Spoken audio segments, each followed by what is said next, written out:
Hello and welcome, I'm Peasant, and today I'm going to be playing with Shadows in a base game difficulty 0 run, and it's going to be a principles playthrough. So I'm going to try and explain, general useful principles for Spirit Island. So it's kind of aimed squarely at newer players. That's the idea anyway. So Shadows. Wonderful, lovely spirit, often regarded as underpowered. Yet maybe not as powerful as the super powerful ones, but they do have some tricks up their sleeve, which I will be showing those tricks off. You mark my words. We've got a sand opening explore, which we'll of course build this turn. Now, one of our main tricks we can do as Shadows is our innate Darkness Swallows the Unwary Gather a Explorer, which we can just use to prevent this build. We're going to want to do that. If we do use our innate to prevent a build, we probably want to make sure that if there is going to be any ravaging or anything, it doesn't happen in this land that already has blight, because that means there'll be 2 blight instead of 1. We don't want to be too scared of blighting, having a bit of blight on the island. I think that's a very useful thing very useful principle to have, because it's if you spend too much time trying to prevent blight, you'll be in you won't power up as a spirit, but we'll see if that applies in this run. Okay, so we go. One key thing with Shadows is you'll notice our innate needs 2 moon and a fire, and we only start with 2 moon fire cards. What this means is that if you want to be consistently using your innate in the first couple of turns, you need to make sure you don't play both of your moon fire cards on the same turn, or I guess make sure you don't play neither of them. Concealing Shadows, of course, doesn't do anything turn 1. This is absolutely critical to really using Shadows to their strongest. Dahan taking no damage from ravaging invaders means that you can stack up a load of Dahan and then let the land blight. It won't stop blight, but it will keep your Dahan alive for the counterattack. And it's messy, but it is potentially quite powerful. We're going to definitely lean into using this. Shadows has a slightly funky start. If you want to play more than 1 card turn 1, you kind of have to go with this option here. So we're going to go with that option here. And a lot of spirits do have an opening. And typically, the reason you might think, oh, you don't need that much energy, is because to target this crucial Shadows of the Dahan ability, whenever you use a power, you may pay an energy to target land with Dahan regardless of the power's range, which is a very cool ability. You need that extra energy. It's easy to forget. Very easy to forget that. So don't forget it, all right? Now, turn 1, I'm probably going to go with Favors Called Due and Mantle of Dread. Now, Favors Called Due has 2 purposes. This 3 fear is a lot of fear, while also positioning your dance. So if you can get that, that's great. But it also is something you might be using to set up your Concealing Shadows. Now, this land here is kind of a ready-made Concealing Shadows kind of deal, but it seems like a waste to use Concealing Shadows just on a town and an explorer. Because although we shouldn't be too scared of blighting the island, we don't want to just blight it unnecessarily. So this ability here needs a sacred site. We actually start with a sacred site here. We actually can't reach into this important land. So I think what I'm going to go for here is I'm actually going to prevent this build, and we're going to use Mantle of Dread in this land here. Now, this uses the lands idea, so this is not about targeting. This is actually about it being your land. It has your presence in. So to use this effectively, for this push of an explorer in a town, we need to actually be in the land we intend to target. So I'm going to place a presence right in here to push the town that gets built and the explorer. So remember the idea of not playing both of our moon fire cards? I'm not going to do that. So that leaves us Favors Called Due. Now, these are slow powers. The great thing about slow powers is that you don't need to 100% decide what you're going to do with them until after you've seen the explore, right? So you can they can be flexible in that way. I think apparently a lot of newer players completely underestimate the use of fast powers, but they're wrong. They're wrong, I tell you. So we've got this gather here, which we can use to gather this explorer in here. Though actually, we could have used this gather to gather this explorer, but we came up with a different idea for that. So we could either gather into this land or this land. Now, given that we are able to kind of stack high and go with the big Concealing Shadows counterattack, I actually think I'm going to drag it in here with this town that we already have. So, some spirits, it's kind of good for them to spread things around a bit, or against certain adversaries, it's good to spread it around. But I think with Shadows in this situation, we can stack fairly high. Stack the invaders up. And what's our Explore? It's a Jungle Explore. Okay. Okay. Well, okay then. This is not ideal. If we were to Favors Called Due in here, we could only drag in 3 Dahan because there are only 3 adjacent Dahan, which we wouldn't get our extra 3 fear. If we drag those in, and then at some point Concealing Shadows with them, the 3 Dahan wouldn't clear the land entirely, because there'd be a city for 3 health, a town, and 2 explorers. So that would be a 7 health. But I mean, that's still good. We're still clearing a city. It's a shame not to get that extra fear from Favors Called Due, though. It's a shame. And it's a good opportunity to clear the buildings from the inland, which is a key. It can be a really nice thing to do. I've got a feather on my shoulder. It can be a nice thing to do, because then you can prevent explores, which is a wonderful thing to do. So I think it's probably still worth it, even if we're giving up on a lot of fear to do so. So, yeah, we're going to go with it. We're going to bring in these. And so this is where this map board is probably not the ideal map board for Shadows, because we don't have an easy way of gathering for our Favors Called Due, but that's okay. We should be fine. So we'll Mantle of Dread, and we'll go with this plan of pushing from here. Now we know, interestingly, we know that this land is going to ravage, but we can't Concealing Shadows in both lands because we only got the 1 card. So I'm actually going to push into this wetland here. Generally, the idea as well, I like to push towards the coast because of this idea of clearing the inland.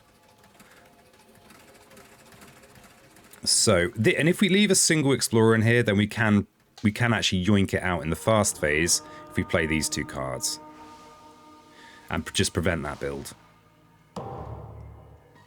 Okay, so, and now we're back to the growth phase. So we've cleared, there's no ravages in the sands to worry about. They're going to build a city here this turn. Though we could do, interesting. And we actually, okay, we're a little bit out of step with ourselves, because we have no use for Concealing Shadows this turn, but it's still useful if it means we get to prevent this build. So, yeah, we don't get to use it for its ability, but we'll get a fear as well. Interesting. So typically, so we might even have a turn where we don't do anything. Bold. We're going to want to place a presence in one of these. I think we look at power card this turn. We've got the energy to play both of these and prevent this build, which is useful. And the crops within Fade we can actually use in this inland jungle to replace the city. Good general principle is if you can remove cities, then that's good. Cities are much harder to deal with than towns. There's a lot of things that will just destroy destroy towns. Cities not so much. And if you do get to Terror 3, then you win if there are no cities on the board. So it's generally, in general, you want to try and get rid of that. And we've already got a presence in here, because it's slightly unfortunate kind of for us, but we've got a presence in here, so we're not going to have to pay energy to target the Shadows of the Dahan. So I think this is a good, yeah, this is going to be potentially a good turn to gain a power. So we don't have the energy to really use a major power anytime soon. It is sometimes good to look at a major power, but I'm quite happy with playing these 2 cards this turn, and these cards I think have still got a role to play. So I'm going to gain a minor power this turn. Okay then. Well, so let's think about some minor power principles. I do have a whole video on picking powers, but I'm just going to do a better, shorter version of it now, so save you the trouble. Land of Haunts and Embers has the Moon Fire, even the air, that's good for RNA. Now, you don't have to use a card. You can just play it for the elements. This is 0 cost, so that's quite an appealing prospect. We could, because it has these perfect elements, we could even go to 3 plays this turn. Again, this is why you look at your power first. And we could play all 3 of these cards and get the second tier of RN8. which we could use to gain some nice fear this turn. That's kind of tempting. Okay, that's interesting. So yeah, we like this. Do we even use the ability on it? I don't think we actually use this because it does place a blight. But this is a nice card for emergencies in very tight games. You can use it to get that last bit of fear you need at the end. Let's have a cursory look at the other ones. So the other ones don't have the elements we like.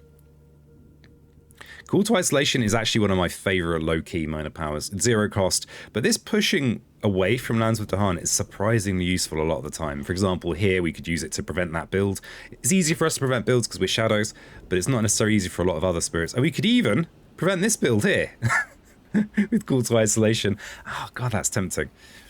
That is tempting, but given that we've got a nice setup for our Concealing Shadows, I think I'm not gonna do that. But this is such a powerful card. Rain of Blood is a nice card too, but it doesn't have the Moonfire that we like. I like going with Land of Haunts here,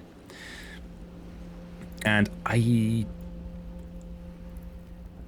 where are we with our fear cards? We're miles away from Terra 2. So this idea of going Land of Haunts and Embers just for the elements with Crops, Wither and Fade and Concealed Shadows is kind of cool. We get to gain a couple of fear and prevent this build. So these explorers would be dead. We'd have another fear card. That is good, but there is a principle we want to think of here as well, which is you don't necessarily want to play all your cards just because you can. And why do you say that, Peasant? Because if we can delay this reclaim as long as possible. Now, some spirits, they get to place presence on their reclaim. Shadows is not one of them. And you notice that there's a big jump up on these tracks from 1 to 3 or 2 to 3. If we reclaim at this stage, we have a 0 energy and 2 presence. Not saying that was even a thing. It's just a more extreme example. If we place a presence this turn and then another one, we'll be starting with 2 players and 3 energy, which is a big step up. So maybe, I think what we do, we set up to have another turn without reclaiming. So we very deliberately only play 2 cards this turn. We know we've got a good use of Concealing Shadows next turn, because we've got this upcoming Ravage that we're going to deal with. So we hang on to Shadows and we play these 2. So we don't need the 3 plays, so we're going to gain some energy. This, of course, will keep storing up. We need a Sacred Site down here to prevent this build with our innate. So let's do that. Let's make a Sacred Site in there. Targeting stuff and like having Sacred Sites or not is such an easy thing to trip up on. I still make that mistake a lot. So it's not ideal to use both of our Moonfires here, because we'd be very lucky to get the Moonfire, right? To get a card, to gain a card that gives us Moonfire. We'd be very lucky to get that. It's kind of unusual. We've already got one of them. But I think it's good because it means we're pushing to this 3 energy, which enables us to maybe get a major power, which is fun. Okay, so we gather this Explorer and we're going to stack them up in here. And we don't even play this. We just don't even play it. It's a very powerful card at its moment, but the adding Blight is not necessary. We don't have a good use for it this turn, really. Not really. So yeah, we just don't use it. And that's often how it goes with Lands of Haunts and Embers. You just have it for the elements and for the nice art. Okay, so we've got the jungle build, no build in here because it's clear, but we do have the city in there, but that's fine.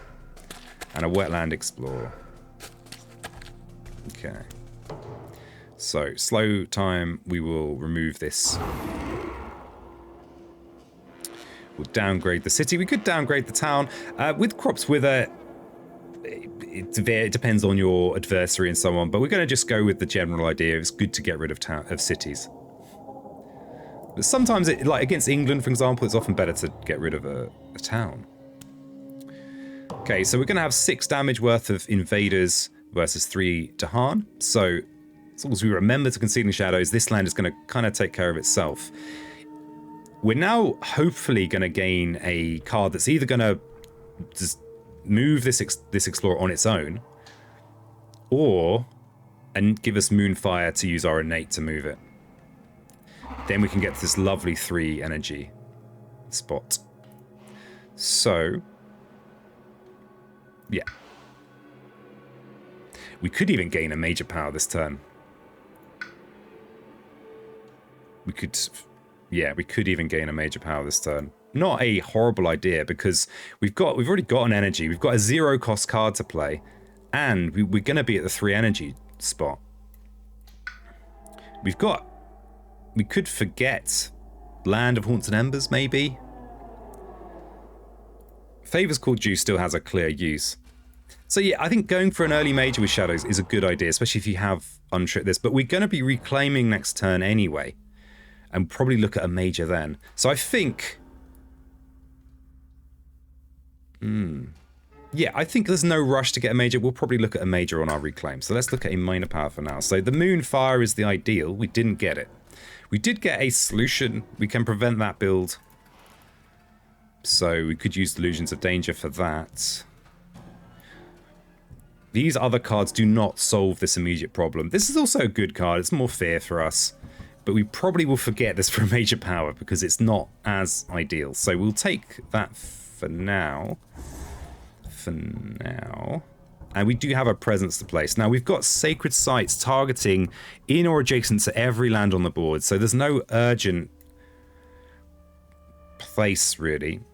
But given that we still have Mantle of Dread, and it is a nice card, I think we might want to maybe place a presence in one of these lands here. Not in here, because this is going to be ravaging soon.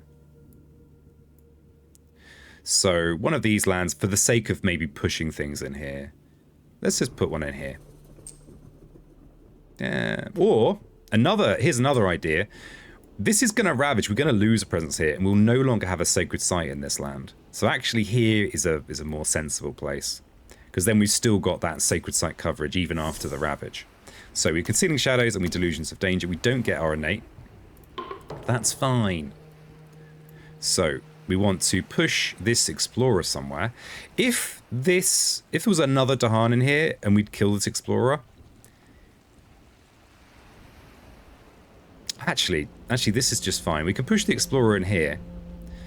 And in the Ravage, they will kill everything except this Explorer. But this Explorer... No. We'll get rid of this. We'll push them away. Silly me. Well, I was getting confused there. It happens. So, given that this is our land that has Blight in, we're going to go for pushing towards the coast. Okay. Defend 3 on all coastal lands. Okay, so Blight goes down there, but we counter and clear. We lose a presence as well, which is why we like this, having this presence here. And we now have a wetland build, so there's no one in this wetland, but there is one on the coast. Mountain Explore. So you notice we didn't get an Explorer in here. Lovely stuff. Okay, so now we have no cards whatsoever. We have a Ravage in here. Now sometimes in this situation you do still want to play on the track, especially with spirits that place more than one presence. Shadows is not that spirit. Shadows doesn't do that. So we are going to reclaim. And now is a good time to look at major. We can have 6 energy. You can play almost any major in base. Is it every major in base is up to 6? I think it might be.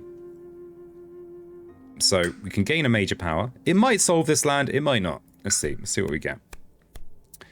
Well. So this is a 3, 4, 5, 6, 7, 10 damage Ravage. Well done, peasant. Well done. You've created a horrible big Ravage in there. It's so big that this honky great big defend card isn't enough. Well done, peasant. Well done. So, Blazing Renewal is pretty great, but we do have a destroyed presence. So it's a great card. Do 2 damage to each building in that land.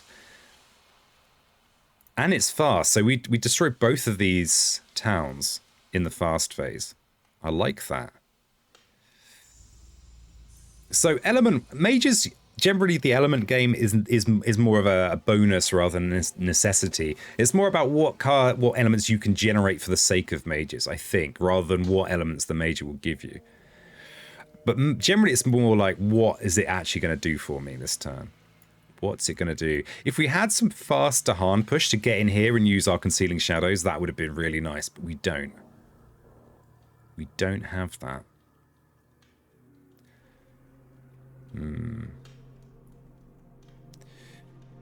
Power Storm is a very funky card, and we actually might be able to get the threshold on it. Repeating, this is often what you need to do at higher difficulties. Not always, but can be a nice way of getting out of a tight spot, is repeating some kind of other useful card. Not ideal for us now. We're probably not necessarily going to be in a position to gain a major again soon. Oh, we could gain one next turn.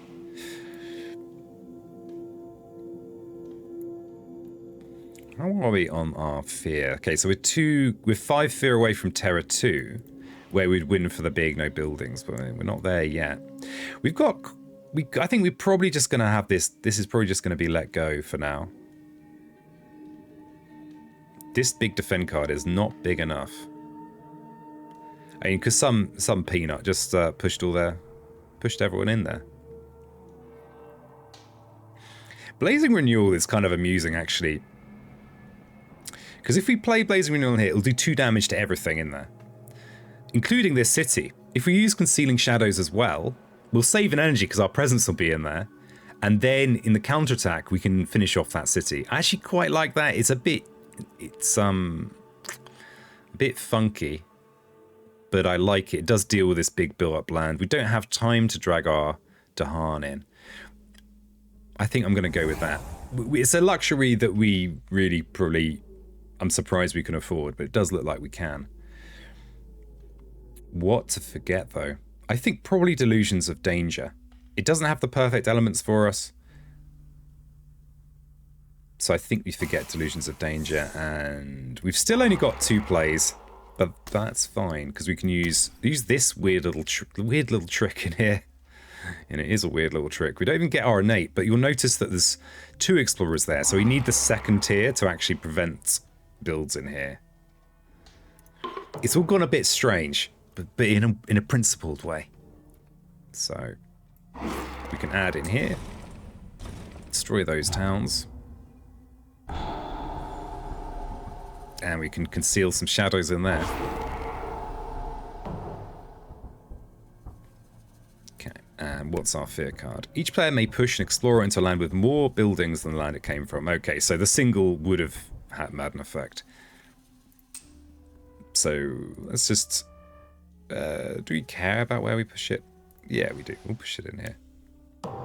In our all-purpose land that's got too much stuff going on. So in the counterattack, I'm gonna finish off the city, which you almost always want to finish off cities when you can, because I mean they're worth 2 fear as well. Oh, we won. Let this be a lesson to those that claim that Shadows is underpowered. A lesson. I won accidentally.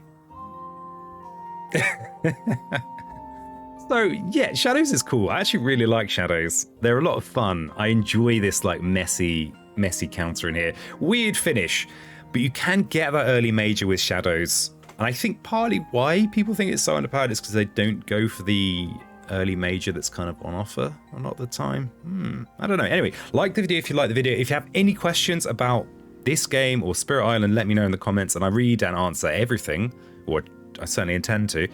And if there's if I made a misplay, it wouldn't surprise me. Just use a timestamp, and that's true for all of my videos. I'm happy to, it doesn't matter how old it is, if there's a timestamp there, I can generally work out what's going on. Anyway, that's enough blather. I'll hopefully catch you in the next one.